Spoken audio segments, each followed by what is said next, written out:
പലരും ചോദിക്കുന്ന അല്ലെങ്കിൽ പലരും പറയുന്നൊരു സംഗതിയാണ്, കെട്ട കാലമാണ്, ഇരുണ്ട കാലമാണ്, വല്ലാത്തൊരു കാലമാണ്.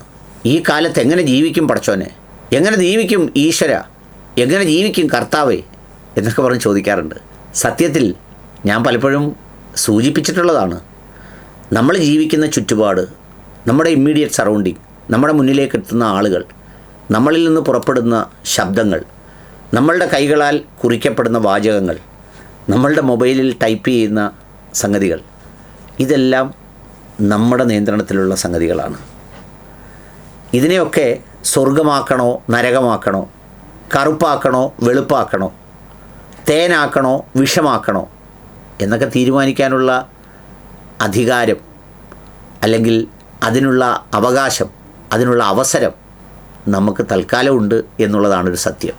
അതിന് കാലത്തെ ഒന്നും പഴിച്ചിട്ട് കാര്യമില്ല. ഇത് ഞാൻ പറയാൻ കാരണം, കഴിഞ്ഞ ദിവസം ഒരു ചരിത്രത്തിലൂടെ കടന്നുപോയപ്പോൾ എൻ്റെ മനസ്സിൽ വന്നൊരു ചിന്തയാണ്. അലക്സാണ്ടർ ദ ഗ്രേറ്റ് എന്നാണ് ഒരു ചക്രവർത്തിയെ വിളിക്കുന്നത്. അങ്ങ് റോമൻ സാമ്രാജ്യം മുതൽ നമ്മുടെ ഭാരതത്തിൻ്റെ അതിർത്തി വരെ വെറും 31-30 വയസ്സിനിടയിൽ കീഴടക്കി ലക്ഷക്കണക്കിന് മനുഷ്യരെ കൊന്ന് എല്ലാം പിടിച്ചടക്കിയ ആളിനെ എന്തിനാണ് മഹാനായ മനുഷ്യൻ അലക്സാണ്ടർ ദ ഗ്രേറ്റ് എന്ന് വിളിക്കുന്നത് എന്നുള്ളൊരു കൗതുകം അറിയാൻ വേണ്ടി വായിച്ചു പോയപ്പോഴാണ്, അത് ചെയ്ത നന്മയുടെ പേരിലല്ല, മറിച്ച് യുദ്ധങ്ങളാകുമ്പോൾ നന്മയും തിന്മയും കൊലപാതകവും വേദനയും ഒന്നുമല്ല, മറിച്ച് നേടുന്നതിൻ്റെ, പിടിച്ചടക്കുന്നതിൻ്റെ, കീഴടക്കുന്നതിൻ്റെ ഒരു ഭാവം വെച്ചാണ് മഹത്തുക്കളെ സൃഷ്ടിക്കുന്നത് എന്ന തരത്തിലേക്കുള്ള എൻ്റെ ചിന്ത രൂപപ്പെടേണ്ടി വരുന്ന വായനയിലേക്ക് മുഴുകിയത്. അന്ന് ഈ അലക്സാണ്ടർ ചക്രവർത്തിയെ എഴുതിയത് അധികവും റോമൻ ഗ്രീക്ക് എഴുത്തുകാരായിരുന്നു. അവർക്ക് പ്രിയപ്പെട്ടവനായിരുന്നതുകൊണ്ട് അവരെ വെള്ളപൂശി ബാക്കി കൂട്ടക്കൊലകളെയെല്ലാം, എത്ര സംസ്കൃതികളെ, എത്ര ജനങ്ങളെ പെട്രോൾ ഒഴിച്ച് കത്തിച്ച ആയിരങ്ങളെ കത്തിച്ചിട്ടുമെല്ലാം അയാളെ ഹീറോ ആക്കി. ഇവരൊരുമിച്ച് അയാളെ ഹീറോ ആക്കി. ആ ഹീറോ ആക്കുന്ന കാഴ്ച ഇന്ന് നമ്മൾ ലോകത്ത് കാണുന്നുണ്ട്, നമ്മുടെ നാട്ടിലും കാണുന്നുണ്ട്.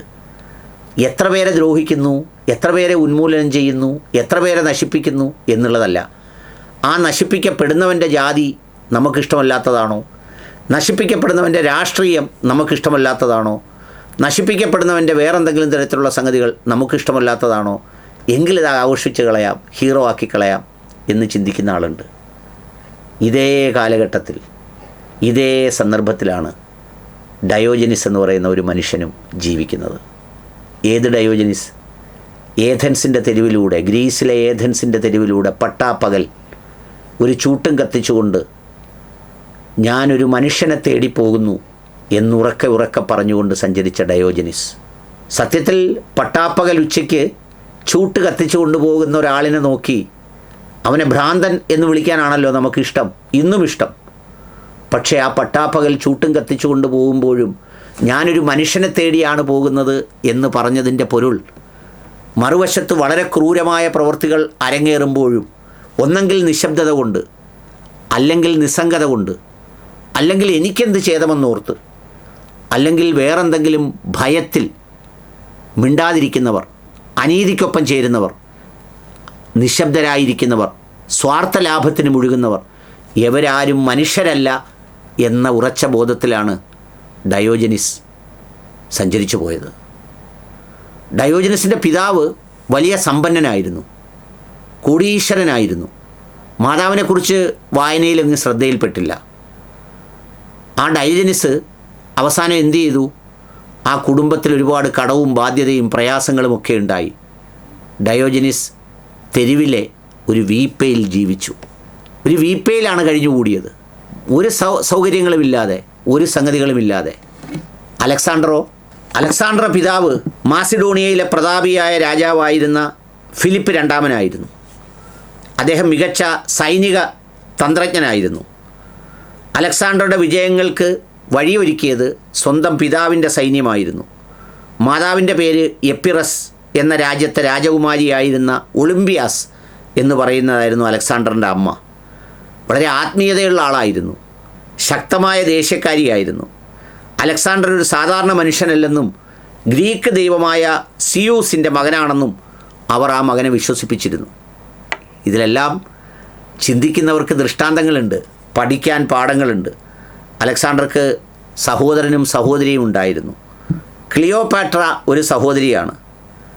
ക്ലിയോപാട്ര എന്ന് പറയുമ്പോൾ നമ്മൾ പണ്ട് പറയുന്ന ചിത്രത്തിലെ ക്ലിയോപാട്ര അല്ല, വേറൊരു ക്ലിയോപാട്രയാണ്. ഈ രണ്ടാളുകളും രണ്ട് സാഹചര്യങ്ങളെ രണ്ടായി വായിച്ചവരാണ്.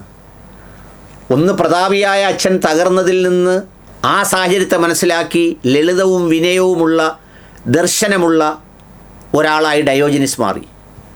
പിതാവിൻ്റെ പ്രതാപവും സൈന്യവുമൊക്കെ ഉപയോഗിച്ച് ലോകത്തെ മുഴുവൻ കീഴടക്കുന്നവനായി അലക്സാണ്ടർ മാറി. ഇവർ രണ്ടുപേരും തമ്മിലുള്ള ഒരു കൂടിക്കാഴ്ച ഉണ്ടായിരുന്നു.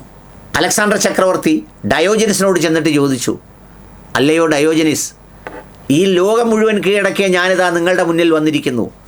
നിങ്ങൾക്ക് എന്താണ് ഡയോജനിസ് വേണ്ടത് എന്ന് ചോദിച്ചു. ഡയോജനിസ് പുഞ്ചിരിച്ചുകൊണ്ട് പറഞ്ഞു, മാറി നിൽക്ക്, എൻ്റെ വെയിൽ തടയാതെ.